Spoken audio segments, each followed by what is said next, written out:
Hello, hello, hello. Welcome back to the channel, YouTube family. All right, guys, so we're about to get right into this because I got to bring you guys the real estate news, real, no chaser. All right. Last video, I told you guys that the real estate market is extremely volatile right now. Things are just bananas. All right. But the biggest takeaway that I hope you took away from my last video is that we're in a buyer's market, okay?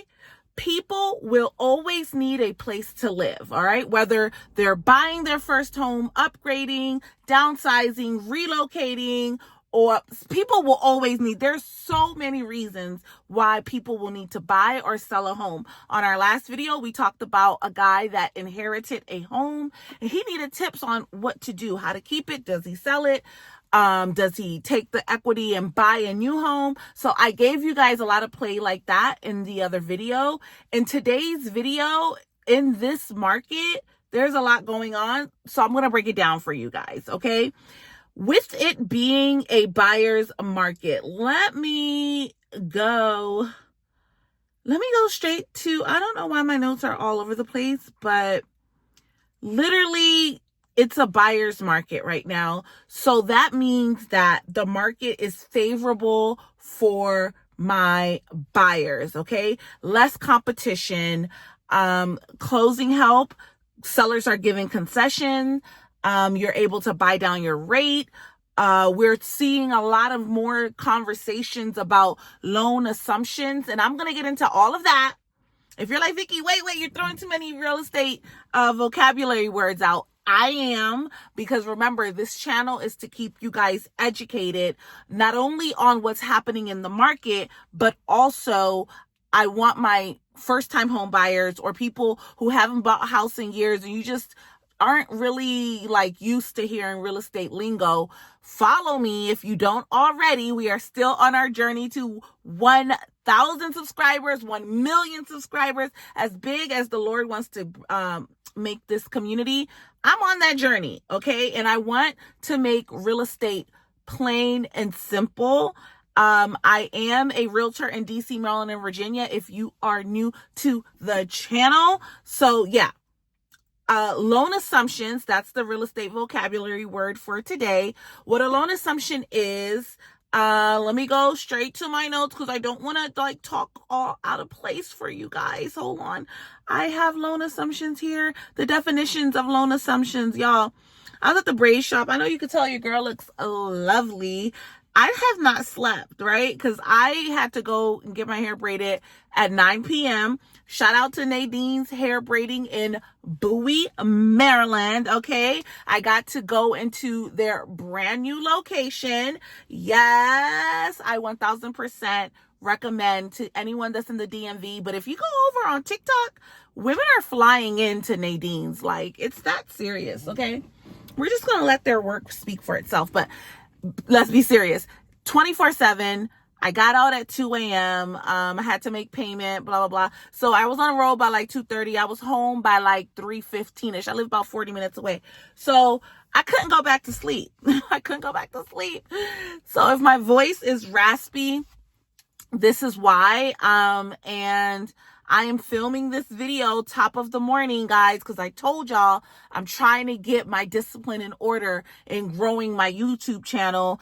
And if you are growing a YouTube channel, you know, we're just going to do a little chat. I got a pen, guys. We will be talking about loan assumptions, I promise. But I just want to put this caveat in here for anyone else that may be growing a YouTube channel. Don't be hard on yourself. Do the work, right? Don't put videos out if you don't feel like it. Even though I'm tired, I decided that, hey, I gotta do this. You know what I mean? Sometimes you gotta do the things that you don't want to do when you don't want to do them at the highest capacity. I think it goes like that. My real estate coach used to make us say that, right? Do the things that you don't want to do first. So because I've been struggling with making YouTube videos, here we are, top of the morning. And yeah, I'm just going to get right back onto it and give you guys the real estate vocab of the day. All right. So we are talking about loan assumptions. We're talking about it being a buyer's market. Sorry for the sidebar. We are talking about it being a buyer's market and the fact that we are seeing more seller concessions. Sellers are more so willing to negotiate the price of their home to get it sold, which is why I told y'all on the last video, there's a great opportunity here. Not only is the market showing home prices coming down, but I talked about this a month or two ago where President Trump was speaking on correcting home prices. I know we hear a lot of talks about interest rates possibly coming down, but there has been talks in Trump wanting to make housing more affordable again, meaning he is going to cut the cost of equity. For my sellers, basically, the value of your home may come down $50,000, $75,000. It all depends on the area in which you live. So with this being said, buyers, if you are listening and you are tracking, this is the moment right now, because again, the market is volatile. Real estate numbers, market-wise, estimate-wise, appraisals are 30, 60, 90 days. You got it? Good. All right. So let's get back into what assumption loans are. Assumption loans is one of the benefits that I'm seeing for buyers in the market, where if you are able to come across a buyer that has a government-backed loan, FHA or a VA loan, maybe even USDA, I got to check that out, but I'm not going to do it today. But any government-backed loan can be assumed by a buyer, okay? The buyer would still need to qualify. So if you're putting your house for sale for $800,000 or you're putting your house for sale for $650,000, the buyer would have to qualify for the price of the loan. And assumptions can get very tricky, but let's just get the basics for those of you watching, okay? Especially my veterans, because I see this a lot with VA and FHA, but in DC, Maryland, and Virginia, we have a lot of military people, so I see it mostly in VAs. When a buyer assumes the seller's existing mortgage, typically with its current rate and balance, so that's where I said there's a little caveat, okay? The bank isn't going to give you a loan for $650,000 and pay off what the previous buyer owes, and then they get that equity, right? In order for them to be able to sell the house at $650,000, the bank will approve you at their balance. So let's just use a random number, $450,000. You'll get approved for $450,000 and you'll get a 2.1% interest rate on the $450,000, which is super lucrative opportunity. But you would still need a second mortgage on the balance due, which in this scenario is $200,000. Okay. This is why assumptions are tricky, but we have lenders that can make it work. It's attractive when the seller has a low interest rate. Also, if you listen, in some markets, sellers may just be wanting to walk away and they will sell you the house at the balance due before they lose the house in foreclosure or short sale, and they don't make any money and they might come upside down. Like, it's really that volatile right now, guys. So take these nuggets and put them in your toolbox. Put them in your real estate toolbox because you may need it. You can ask your realtor or, your lender about these terms and see if they will actually work for you in your scenario. Okay. Buyers must qualify with the lenders. Oh, it is for USDA loans. I already had it in my notes. This is mostly available for FHA, VA, and USDA. So all government-backed loans, buyers must qualify with the lender, may require cash to cover equity between home price and loan balance. That's where it gets sticky, guys. Okay. So this is why you want to speak with the lender that is well-versed on assumable loans. The most attractive portion of the assumable loan is that the majority of the balance on the house, you will have a significantly much lower interest rate because we have so many sellers in the market that bought and capitalized or refinanced, and some people have as little as 2.1%. I've seen it, or 3.5. All of that is better than the 7% that is right now in today's market. And that leads me into the second best favorable, more doable and more practical if you want to negotiate seller concessions to where you can actually make some money, like you got money saved up so you don't need closing help, but you would like a lower mortgage payment. Follow, okay? This is where y'all pull out y'all pen and paper. I'm finna save y'all like 20, 30 grand with this place. So go ahead. I ain't got nothing to drink, but go ahead, get your pen and paper. So here we go. If you are looking to get a more affordable mortgage, I'm going to read the definition because a lot of times I tell y'all my way, but I got the notes with the more formal definition. So let's go. We're talking about rate buy downs, okay? A seller or buyer pays upfront to reduce the buyer's mortgage interest rate temporarily or permanently. All right, so that's a key play right there. If you can negotiate enough money from the seller, you could very well create your own mortgage rate lower than the market rate. I told y'all that right now, as the recording of this video, June 2025, we are almost at a 7% interest rate, and that is someone with very good credit.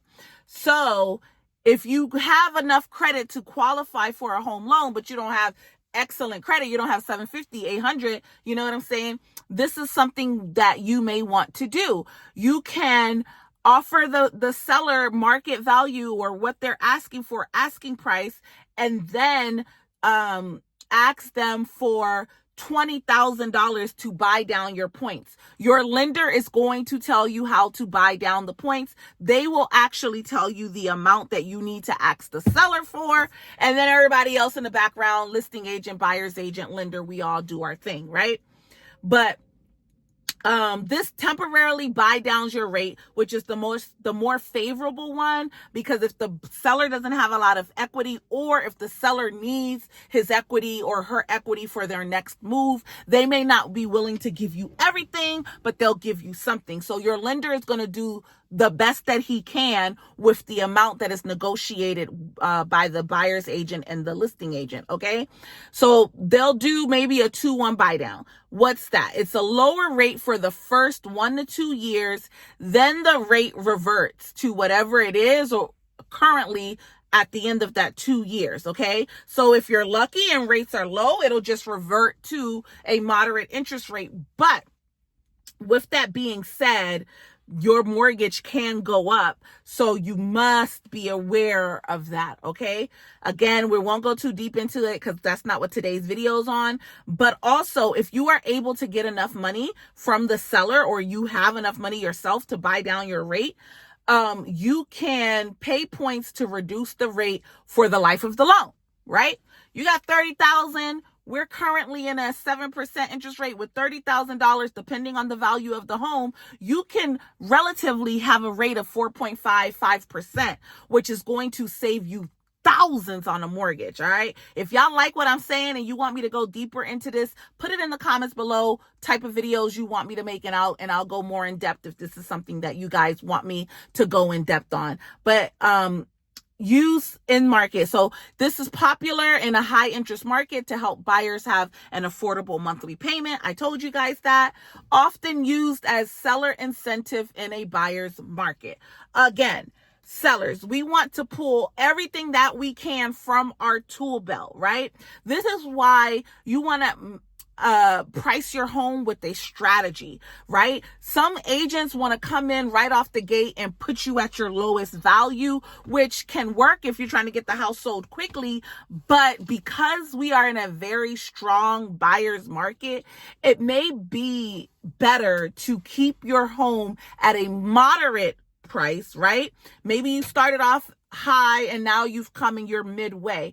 I like to hover midway for some time because buyers will come in and have different needs, and we can negotiate based off of my seller's bottom line and the asking price and what the buyer needs. So that's more strategy. But yeah, this is why sellers like to offer these rate buy downs, or legally in today's market, we can say seller is willing to give concessions. So that's another vocabulary word, seller concession. Seller concession is when the seller is willing to give the a buyer, sometimes they'll say 2.5%, 3%, and a lot of times it's based off of your loan. So this is why I said that the loan officer, buyer's agent, listing agent will all be working together to know exactly how much can be given, because I think with FHA you can only get 3.5%, maybe up to 5%. I think it's the same with VA. So all of these things are lender questions. I'll just help guide you through, but that is something that is very awesome. This is like why a buyer's market is an opportune time. I don't want y'all to get tricked out your bag because you're focused on what they're saying in the news. They're not actively out here like I am, okay? They're not actively out here like real realtors that got our boots to the ground and we're doing transactions every day. So, and we're looking at listings every day. Offers every day. Another thing that we see in a buyer's market as listing agents and even as buyer's agents, we may have to write offers over and over. There's a lot of negotiation going on because there's a lot of time. Okay. So I am really sharing with you guys rich information that is going to make you win and is going to make you get the best deal, taking out emotionalism.